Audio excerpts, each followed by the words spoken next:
ಪ್ರಿಯ ವೀಕ್ಷಕರೇ, ಎಲ್ಲರಿಗೂ ಶುಭ ದಿನ. ಆರೋಗ್ಯದ ಬಗ್ಗೆ 3 ಧರ್ಮ ಗ್ರಂಥಗಳು ನಮಗೆ ಅಮೂಲ್ಯವಾದ ಮಾರ್ಗದರ್ಶನವನ್ನು ನೀಡುತ್ತವೆ. ಭಗವದ್ಗೀತೆ ಮಿತಾಹಾರ, ಸಮತೋಲನದ ಜೀವನ ಮತ್ತು ಸರಿಯಾದ ನಿದ್ರೆಯ ಬಗ್ಗೆ ಹೇಳುತ್ತದೆ. ಪವಿತ್ರ ಕುರ್ಆನ್ ತಿನ್ನಿರಿ, ಕುಡಿಯಿರಿ, ಆದರೆ ಮಿತಿಮೀರಿ ಮಾಡಬೇಡಿ ಎಂದು ಆರೋಗ್ಯಕರ ಜೀವನದ ಸಂದೇಶ ನೀಡುತ್ತದೆ. ಬೈಬಲ್ ನಮ್ಮ ದೇಹವು ದೇವರ ಆಲಯವಾಗಿದೆ ಎಂದು ಹೇಳಿ ಅದನ್ನು ಕಾಪಾಡಿಕೊಳ್ಳುವ ಜವಾಬ್ದಾರಿಯನ್ನು ನೆನಪಿಸುತ್ತದೆ. ಈ 3 ಧರ್ಮ ಗ್ರಂಥಗಳ ಸಂದೇಶವನ್ನು ನೋಡಿದರೆ ಎಲ್ಲವೂ ಆರೋಗ್ಯಕರ ಜೀವನ ಶೈಲಿಯನ್ನೇ ಒತ್ತಿ ಹೇಳುತ್ತವೆ. ನಾನು ಆಕ್ಯುಪಿಯರ್ ಸಫ್ರೀನಾ ಮಂಗಳೂರು, ಒಬ್ಬ ಆಕ್ಯುಪಂಕ್ಚರಿಸ್ಟ್.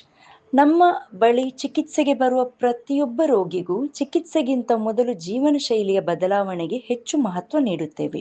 ನಾವು ಅವರಿಗೆ 4G ಅಂದರೆ 4 ಗೋಲ್ಡನ್ ರೂಲ್ಸ್, 4 ಸುವರ್ಣ ನಿಯಮಗಳು ಪಾಲಿಸಲು ಸಲಹೆ ನೀಡ್ತೇವೆ. 1ನೇದು, ಬೆಳಿಗ್ಗೆ ಮುಂಜಾನೆ ಬೇಗ ಏಳಬೇಕು. 2ನೇದು, ರಾತ್ರಿ ಬೇಗ ಮಲಗಬೇಕು.